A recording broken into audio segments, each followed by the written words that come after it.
Hi guys, is Peter Mandelson giving a future government good advice? So he's a regular guest on the Times Radio podcast, How to Win an Election, and he seems to be telling Keir Starmer what should be contained in his manifesto, which we'll find out on Thursday. Now this could be a blueprint for the next 5 years. The Tory one is a waste of time, and the Reform one is a waste of space, while the Greens and the Liberal Democrats may promise something bold, but they won't really have a chance to implement theirs.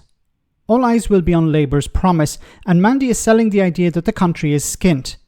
Is he being honest?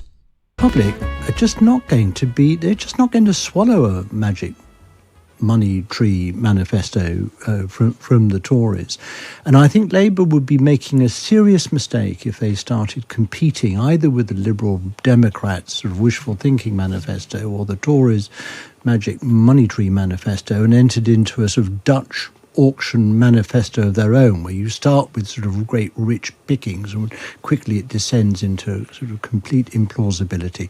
The Labour manifesto, in my view, has got to remain sort of absolutely sensible and sober. The public know that whilst the country isn't dead, we are rather skint, and we don't have money for great tax giveaways. And if there is any money going around, then better it be spent on the health service and other essential public services. I really hope the Labour Party, it can be as ambitious as it likes, and it should be, in the long term, things that we need to do to turn the country round, but in the short term, they've got to have some, modest, clear steps that they can take in the short term and not sort of descend into this, as I say, this sort of Dutch auction of implausibility. Okay, so is this positive or is it negative? Because on the surface, it seems like good advice. Don't do anything radical in order to win the election. Now, is this about winning the election or is this about governing? Because if it's about winning the election, then you don't want to promise too much, it seems. You don't want to rock the boat. This is the Ming Vaz approach. Keir Starmer doesn't want to say anything too radical because he can be pulled out by the Tories on it. He can be attacked by the media and he has to justify any sort of extra cost.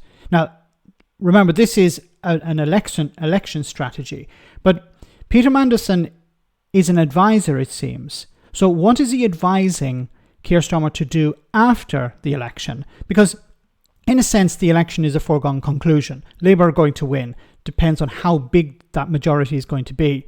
That's the real question at the end of the day.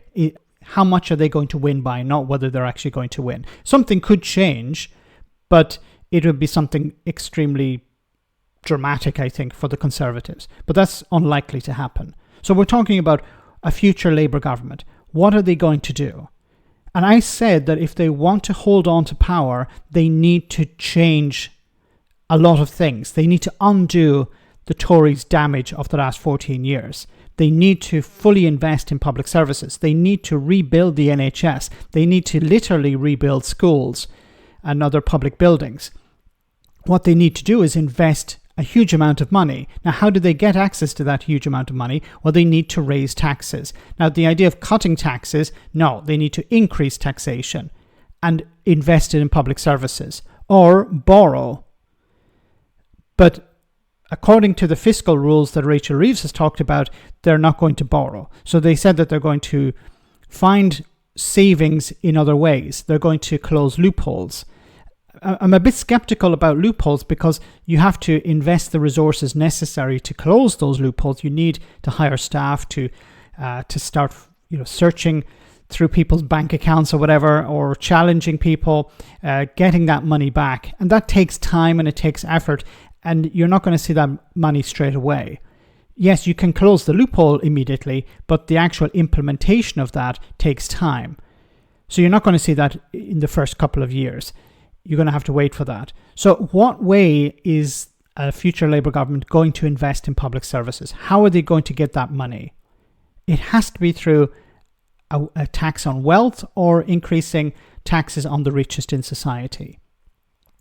Implementing a tax regime which you see capital gains tax and income tax at the same level.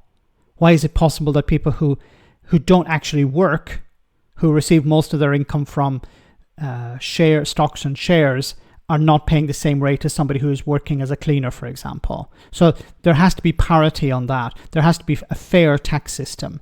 That would also actually bring in a lot of money. So you would hope that that would be something that's in the pipeline. Because if they don't do something radical when they're in power, they will lose it.